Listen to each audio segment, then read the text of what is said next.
सविस्तर बातमी। निलेश राणेंचा वापर केला जातोय असा पुनरुच्चार नितेश राणेंनी पुन्हा एकदा केलाय। तर शहर जिल्हा प्रमुख पदाच्या राजीनाम्याचं पत्र दाखवा असंही म्हणत नितेश राणेंनी ही मागणी केली आहे। उद्धव ठाकरेंची लायकी त्यांच्या जिल्हा प्रमुखांनीच काढली आहे असाही घणाघात नितेश राणेंनी ठाकरेंवर केला। मी आताही बोलतो त्यांचा वापर केला जातोय, त्यांना पुढे केला जात आहे। तुम्ही राजीनाम्याचं पत्र दाखवा चला मला। एक तरी माझ्या पत्रकार मित्रांनी त्यांना सांगावं, तुम्ही शहर जिल्हा प्रमुख शिवसेना उद्धव बाळासाहेब ठाकरे ह्याचा राजीनामाचं पत्र दाखवा। ही उद्धव ठाकरेची लायकी आम्ही नाही काढली, त्याच्या स्वतःच्या जिल्हा प्रमुखांनी काढलेली आहे। कारण काल तर त्यांनी वैभव नाईक आणि उपरकरांबरोबर पत्रकार परिषद घेतली। परत एकदा 14 ते 24 मध्ये पर्यंत याच सगळ्या माझ्या निष्ठावान कार्यकर्त्यांच्या खांद्यावर ताकद आम्ही इथे वाढून दाखवली। एक महत्त्वाची बातमी, मुख्यमंत्र्यांचे खासगी सचिव विद्याधर महालेंवरील आरोपांची माहिती निवडणूक आयोगानं मागवली आहे। विद्याधर महालेंनी चिखली नगर परिषदेच्या निवडणुकीमध्ये प्रचार केला असा आरोप काँग्रेसचे जिल्हाध्यक्ष राहुल बोंद्रे यांनी केला होता। तर सरकारी नोकरीत असून सुद्धा प्रचार केल्याचा राहुल बोंद्रेंचा हा आरोप आहे। आणि आता बातमी पुण्यातनं। पुणे शहरामध्ये पुन्हा एकदा बिबट्याचं दर्शन झालंय। वन विभागानं ही अधिकृत माहिती दिली आहे। पुण्यातल्या बावधन खुर्दमध्ये बिबट्या दिसलाय। तर रेस्क्यू टीमनं या परिसरात पाहणी केली आहे। राज्यातील जवळपास 6 जिल्ह्यातील 24 नगर परिषदांमधील निवडणुका पुढे ढकलल्यात। न्यायालयीन याचिका प्रलंबित असल्याने हा निर्णय घेण्यात आलाय। निवडणूक आयोगानं कायद्याचा चुकीचा अर्थ लावला। निवडणुका पुढे ढकलणं चुकीचं असल्याचं मुख्यमंत्री फडणवीसांनी म्हटलंय। तर सर्व बाजूंचा आणि कायदेशीर सल्ला घेऊनच निवडणुका पुढे ढकलल्या असं स्पष्टीकरण निवडणूक आयोगानं दिल्याची सूत्रांची माहिती आहे। 6 जिल्ह्यातील नगर परिषद नगरपंचायत निवडणुका पुढे ढकलल्या। 24 ठिकाणच्या निवडणुका पुढे ढकलल्या। अमरावती विभागात बाळापूर, अंजनगाव सुर्जी, यवतमाळ, देऊळगाव राजा, वाशिम। कोकण विभागात अंबरनाथ, छत्रपती संभाजीनगर विभागात फुलंब्री, धर्माबाद, मुखेड, रेणापूर, वसमत। नागपूर विभागात घुगुस, देवळी। नाशिक विभागात देवळाली, प्रवरा, कोपरगाव, पाथर्डी, नेवासा।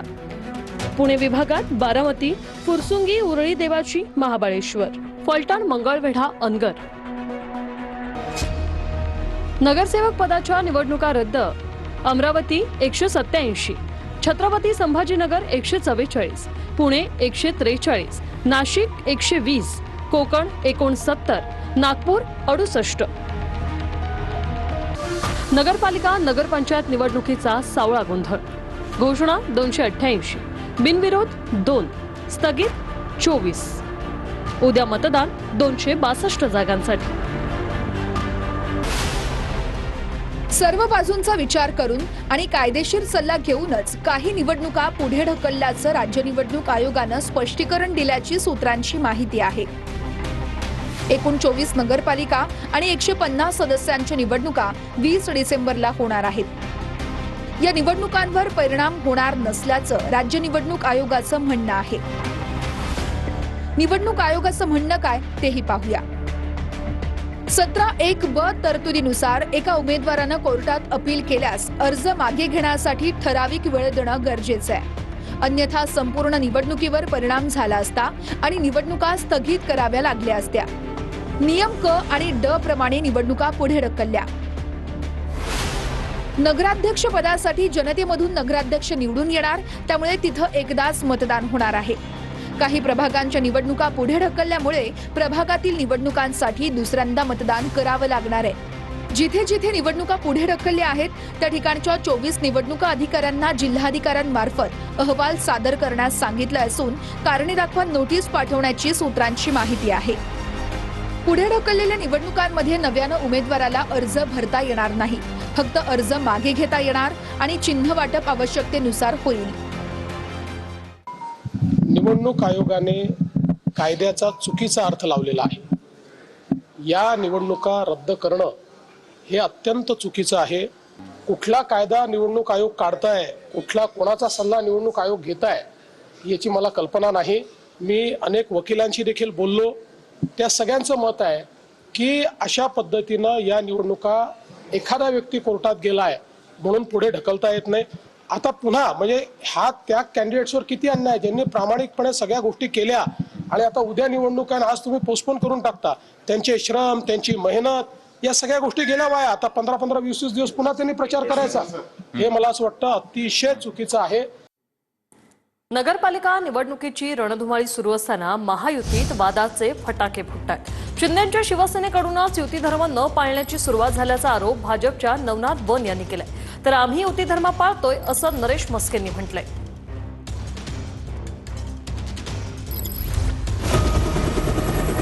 सिंधुदुर्गातील भाजपसोबतच्या युतीतल्या कुस्तीवरून नवनाथ वन यांनी थेट शिंदेच्या शिवसेनेवर निशाणा साधलाय.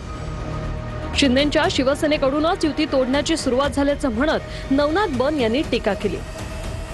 सिंधुदुर्गात स्थानिक निवडणुकीत ठाकरेंच्या शिवसेनेसोबत जाऊन शिंदेच्या शिवसेनेनेच युती धर्म न पाळण्याची सुरुवात केल्याचा आरोप बन यांनी केला. भारतीय जनता पार्टीच्या विरोधामध्ये सिंधुदुर्गामध्ये एकनाथजी शिंदे यांच्या पक्षाने उद्धवजी ठाकरे यांच्या पक्षाला बरोबर घेतलं. ती तोडायची सुरुवात किंवा युती धर्म न पाळायची याची सुरुवात जर का कोणी केली असेल तर ती शिवसेनेकडनं झालेली आहे. दरम्यान मतमतांतर आणि मतभेद झाले असतील तरी महायुतीत फरक पडणार नसल्याचं बावनकुळेंनी म्हटलंय. काही बंधनं असतात ती नक्कीच पाळली गेली पाहिजेत आणि ती आमच्याकडनं आम्ही पाळतोय. युती धर्म पाळतोय, बंधन आहेत. जे काही मतांतर झाले, मतभेद झाले असतील याचा काही फरक पडणार नाही. महायुती ही आमची जो समन्वय आहे तो आम्ही पुन्हा करू आणि समन्वयातनं पुन्हा या राज्यातली महायुती टिकवू. मालवणमधल्या महायुतीत असणाऱ्या राणे बंधूंवर बोलताना जे काही सुरू आहे ते अयोग्य असल्याचं मुख्यमंत्री फडणवीस म्हणाले. निवडणुकीनंतर आत्मचिंतन केलं पाहिजे असं फडणवीसांनी म्हटलं. इलाका किसका भी हो, धमाका निलेश राणे ही करेगा. शिवसेनेचं खणखणीत नाणे म्हणजे निलेश राणे, हेही मी या ठिकाणी सांगतो. जो चांगला वागेल त्याच्या पाठीशी मी आहे. कोणी चुकला तर त्याला मी सांगेन. माझ्या पक्षाचा असला तरी मी चुकीच्या मागे उभे राहत नाही. निश्चितपणे या निवडणुकीनंतर या संदर्भात एक मला असं वाटतं की आत्मचिंतन आम्हाला सर्वांना केलं पाहिजे. तर निलेश राणेंनी पैशाचं वाटप कसं होतं हे दाखवण्याचा प्रयत्न केल्याचं म्हणत राऊतांनी कौतुक केलंय. राऊतांच्या वक्तव्यानंतर बावनकुळे आणि मस्केंकडून पलटवार करण्यात आलाय. भारतीय जनता पक्षानं आमदार निलेश राणे यांच्यावरती गुन्हा दाखल केला. मी निलेश राणे यांचं अभिनंदन करीन की त्यांनी कशा प्रकारे पैशाचं वाटप होत आहे हे दाखवण्याचा प्रयत्न केला. कसं पैशाचं वाटप होतं यावरती प्रकाश पाडला असेल तर निवडणूक आयोगानं त्यांची दखल घेण्याऐवजी त्यांच्यावर गुन्हा दाखल करणं हे काय मला योग्य वाटत नाही. मोदी, पंतप्रधान, अमितभाई शाह आणि एकनाथ शिंदे साहेबांचं नाव घेऊन ते देवेंद्रजी आणि आमच्यात भांडण लावण्याचा जे काही प्रयत्न करत असतील असं कधी होणार नाहीये. आमच्या पक्ष जरी वेगवेगळ्या भूमिका असल्या, आमच्यामध्ये राजकीय पक्ष म्हणून ज्या काही वेगवेगळ्या भूमिका आहेत पण आमची मनं एक आहे. राज्यातल्या स्थानिक पातळीवरच्या निवडणुकांमध्ये महायुतीत राहून तिन्ही मित्र पक्षांमधील नेते मंडळी एकमेकांवर आरोप प्रत्यारोप करताना दिसले. दुसरीकडे मुख्यमंत्री फडणवीस आणि उपमुख्यमंत्री शिंदेंनी मात्र स्थानिक निवडणुकीच्या प्रचारात केवळ विकासाच्या मुद्द्यावर भाषण केल्याचं म्हटलंय. मित्रांवर टीका तर सोडा, विरोधकांवरही टीका केलेली. शेवटी एक आपण पॉझिटिव्ह अजेंडा घेऊन या ठिकाणून चाललो आहोत आणि एक सकारात्मक मत आपण मागतो. त्यामुळे मी कोणाच्या विरोधात बोलत नाही. बोलण्याचं कारण आहे आरोप प्रत्यारोप मी केले, मुख्यमंत्र्यांनी केले, बिलकुल केले नाही. ही कार्यकर्त्यांची निवडणूक आहे, त्यामुळे इथं राजकीय भाषण करणं काही त्याची आवश्यकता नाही. त्यामुळे आम्ही प्रचार करतोय, डेव्हलपमेंटवर प्रचार करतोय. सांगोल्यातल्या शहाजी बापू पाटलांच्या कार्यालयावर निवडणूक आयोगाने धाड टाकली. जयकुमार गोरे, दीपक साळुंखे यांनी कटकारस्थान करून चेरबंद केल्याचा आरोप शहाजी बापू पाटलांनी केलाय. तर कुणी सत्तेत आहे किंवा सत्तेबाहेर यावरून धाड ठरत नसते असं फडणवीसांनी म्हटलंय. सांगोल्यातल्या शहाजी बापू पाटलांच्या कार्यालयावर निवडणूक आयोगानं धाड टाकली आहे. या धाडीवेळी निवडणूक आयोगानं शहाजी बापूंच्या कार्यालयाची झाडाझडती घेतली.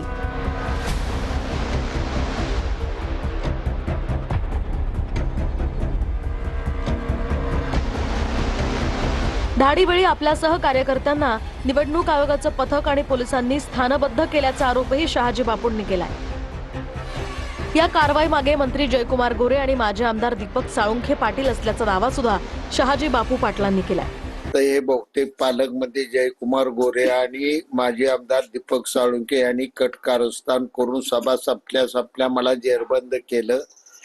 माझ्याजवळ 10-20 कार्यकर्त्यांच्या घरी दाढी टाकून जेरबंद केलेला आहे. घरातून बाहेर निघू देत नाही, ते अडकून ठेवलेलं आहे. माझ्याच पक्षाचं सरकार असून मी मला अशा अडचणी बरोबर नाही राजकारणात. कशासाठी असं करताय? असं आहे, मला याची कल्पना नाही, पण कोणी सत्तेत आहे किंवा सत्तेबाहेर आहे याच्यावर रेट ठरत नसते. समजा एखादी तक्रार आली, आमचे काही कार्यकर्त्यांच्या संदर्भात तक्रार आली, तर त्याही ठिकाणी चौकशी करता गेले.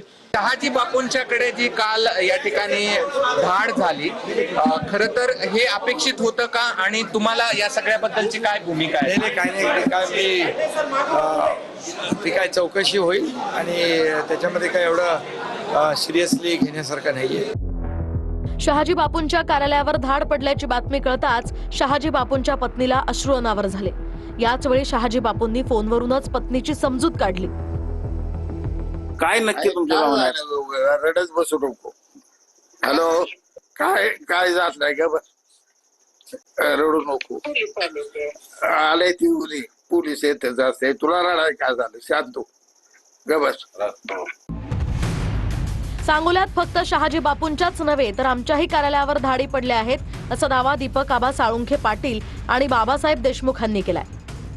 परवाच्या दिवशीचा निकाल झाल्यानंतर कदाचित शहाजी बापूला वेड्याच्या हॉस्पिटलमध्ये दाखल सुद्धा करावं लागेल अशी परिस्थिती बापूची झालेली आहे.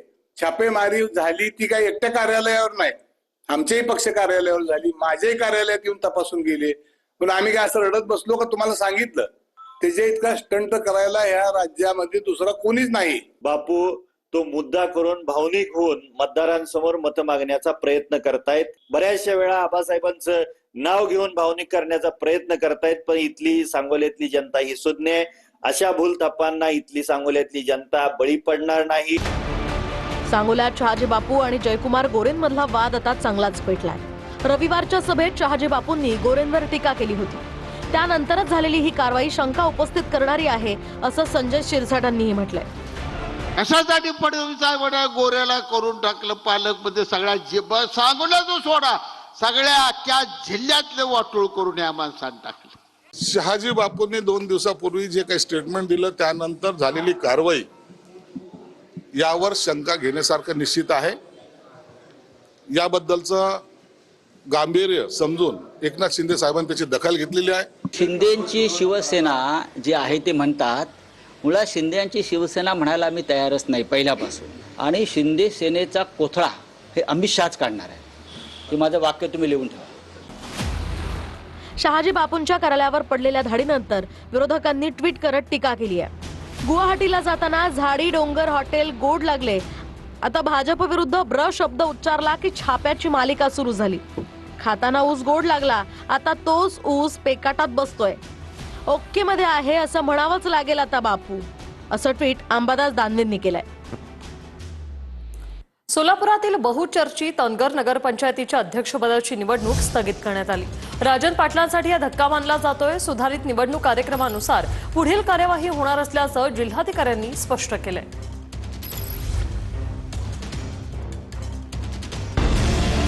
अनगर नगरपंचायत अध्यक्षपदाची बहुचर्चित निवडणूक स्थगित. निवडणूक स्थगित झाल्यानं राजन पाटील यांना मोठा धक्का. आता सुधारित निवडणूक कार्यक्रमानुसार पुढील कार्यवाही होणार. जिल्हा निवडणूक अधिकारी तसंच जिल्हाधिकारी कुमार आशीर्वाद यांचे आदेश. निवडणूक बिनविरोध झाल्यानंतर याच्या विरोधात राज्यभर इथल्या दहशतीची मोठी चर्चा झाली होती. केसरकरांचा एक पाय भाजपात आणि एक पाय शिवसेनेत असं वक्तव्य केलंय नितेश राणेंनी. 2024ला दीपक केसरकर भाजपकडून निवडणूक लढवणार होते असंही नितेश राणे म्हणाले.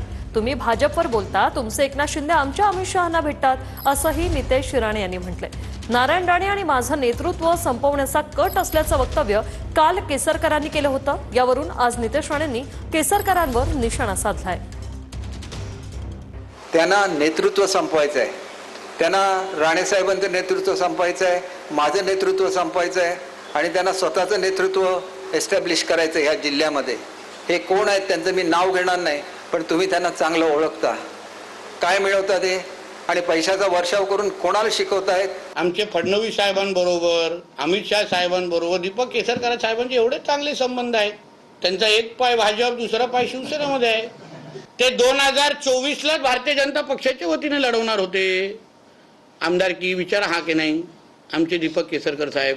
आदरणीय शिंदे साहेब पण दिल्लीमध्ये जाऊन आमच्याच अमित शाह साहेबांना भेटतात. पण शेवटी ही निवडणूकच अगर तुम्ही दुसरीकडे भरकटत असाल ना, तर मला 10%च बोलायला लागलं. आता पुण्याच्या भोरमधील जाहीर सभेत भाजपचे नेते संग्राम थोपटेंनी अजित पवारांवर निशाणा साधला. अजित पवारांच्या सहीशिवाय आपण कोट्यावधी रुपयांची विकास कामं केली असा टोला थोपटेंनी अजित पवारांना लगावला. तर संग्राम थोपटेंनी सह्यांची चिंता करू नये असं आश्वासन स्वतः मुख्यमंत्री फडणवीसांनी थोपटेंना दिलंय. अनेक करोड रुपयाची जवळपास 103 कोटी रुपयापेक्षाची जास्त कामं मागच्या 5 वर्षामध्ये आम्ही केली. पुणे जिल्ह्याच्या नेतृत्वाच्या सही शिवाय केली हे मला मुद्दामून सांगायचं, कारण की त्यांनी आमच्या ह्याच्यावर कुठली सही कधी केलीच नाही. तो MIDCचा विषय तर आपण 100% सोडवाल याच्याबद्दल माझ्या मनात शंका नाही, परंतु ह्यांच्या सही शिवाय तो सोडवा ही आग्रहपूर्वक विनंती आहे. कारखान्याला तर 467 कोटी रुपये आपण दिले आहेत. आणि तुम्ही दादा सह्यांची चिंता करू नका, सह्या मागे पुढे होत राहतात. तुम्हाला कल्पना आहे, इतके वर्ष तुम्ही राजकारणात आहात, एकदा राज्याच्या प्रमुखाने जे ठरवलं त्या गोष्टी होत असतात. त्याच्यामुळे काही काळजी करू नका.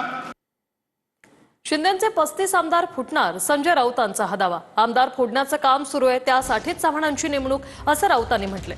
तर आमदार फुटतील या कल्पनेत राऊतांनी राहू नये असं शिरसाटांनी म्हटलंय. हे तुम्हाला आता सांगत नाही, गेले वर्षभर सांगतो यांचे 35 आमदार फुटणार आहे.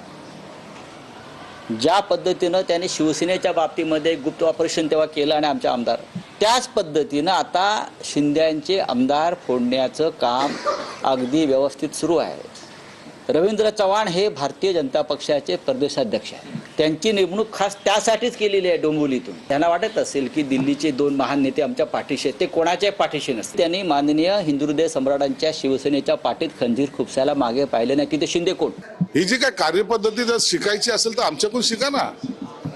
1.5 वर्ष आम्ही सगळं काम प्रॅक्टिस केल्यानंतर सुद्धा तुमच्या बुडाखाली कधी गेले निघून सर्वजण, तुम्हाला सुद्धा ते कळालं नाही. आणि ती खुर्ची ओढायचं काम सुद्धा आम्हीच केलेलं आहे. म्हणून आम्हाला कोण फोडणार या भ्रामक कल्पनेमध्ये त्यांनी राहू नये.